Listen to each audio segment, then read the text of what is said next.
What's up, guys? Welcome back to the That's Sowdev podcast. My name is Dev, obviously. If this is your first time, welcome. I appreciate you. If you're returning, I also appreciate you. There's more than enough love to go around. I promise you that. Now, before we get into this tea today, make sure you go and follow me at That's Sowdev on Twitter, Instagram, and literally everywhere else, especially YouTube. We kind of popping over there. All right. So, Christmas baking. Welcome. So, the festive holiday is definitely going to be reflected in the baking. Okay? So, I'm really excited. I'm going to be making a gingerbread cake, and I'm definitely going to make it festive on the outside. I'm not really going to do too much. I'm out of my doing too much era on my cakes, and I really want it to look simple and real cute. Anyway, so I'm really focused on the flavor of my cakes and making them really fluffy and, working on my piping techniques. I'm really working on the basics. So that's really where you got to start off to really get a strong foundation, because if you don't have a strong foundation, good luck, girl. Anywho, so as for what I'm making, gingerbread cake, right? It's going to be real cute. So I'm going to do, I'm going to frosting the cake green. Let's start there. Right? So I'm going to do a nice bright green color. I'm actually going to do homemade frosting because I'm actually in my homemade frosting era. I made a really cute espresso buttercream I think it was Thanksgiving actually. It was really cute. But the problem was it didn't stand. But I know what my issue was. I needed to add just a little bit more powdered sugar. And actually, I didn't have to let my butter go to room temperature. I actually could have did it cold and cubed, and it would have been totally fine. But anyway, bitch, you got to learn from the mistakes you make, right? So that's what we're going to do. I'm going to do a homemade buttercream and watch this bitch stick. I'm telling you, it's going to stand up, and then I'm going to be able to border my cake with some red frosting, actually. So it's going to be a green frosted cake, and then we're going to pipe with red.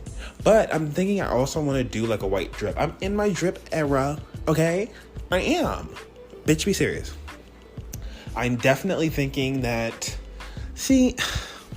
I am thinking that I would like it to be sprinkled on the top and given happy holidays teas, or maybe even a wreath in the middle or something like that. I'm not really sure. One thing you need to know about me, first of all, is that I'm definitely going to go out of my way. So, with this cake, I'm thinking that I'm probably going to get something like, for example, when I made a Raiders cake, I just got a Raiders card decal, and I just stuck it on top of that fucking cake. And bitch, it was sickening. So who knows? I'm probably going to get like an ornament or something like that, and maybe put it in the center and, create something in the background. I could actually probably still do, the sprinkles all on the top. I don't like the sprinkles. I really like, how people have cakes with sprinkles all on the outside, and those sprinkles are really just like, squished all together and looks real pretty. That's what we're going for with that, right? Love that. So that's the whole idea for that gingerbread cake. I definitely want to add something gingerbread. So who knows? I haven't made up my mind. But another thing about me, when I finish up with my cake, it's not going to be what I'm saying what it is, probably. It's going to switch up a bit. I always switch up my mind. Usually I change it as I'm doing it.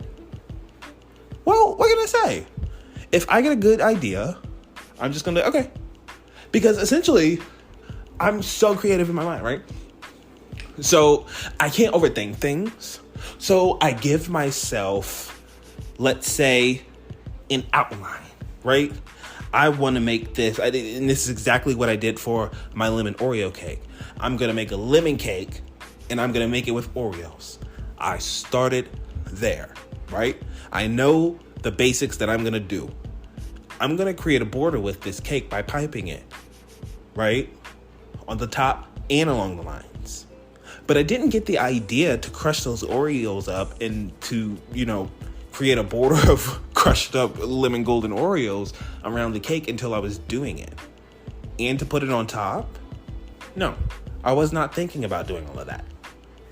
So I can't overthink it. I have to give myself the outline. Okay, so I'm doing this gingerbread cake, right? I know I'm going to frosting it green, borderline red, possible drip. You know what I'm saying? I have my outline. So when you see the finished product, that is going to be where my mind went. Love that for you. But I just love the whole process, especially of documenting it, prior on the podcast, letting people know how things are going to come about, and then also filming it as I'm going so people see the process as I'm going. You know what I mean? I don't do too detailed videos. First of all, I have to edit those. So, and I have enough to edit, right? It's not that serious to me, but essentially I am going to get somebody to take over for that. But as of right now, it's not my focus. I just would like to give people an insight on how I kind of work a bit. It is chaotic. I have ADHD, and girl, everybody got their own method. I'm gonna tell you that now. Anyway, next up, I'm gonna make a homemade sugar cookie. I made this wonderful shortbread cookie for Halloween. Actually, was Halloween? I think it might have been Thanksgiving, actually, because I'm thinking Halloween because the cookie was shaped like a pumpkin, but it was pumpkin spice. So the flavor was really giving Thanksgiving flavor teas, you know what I mean?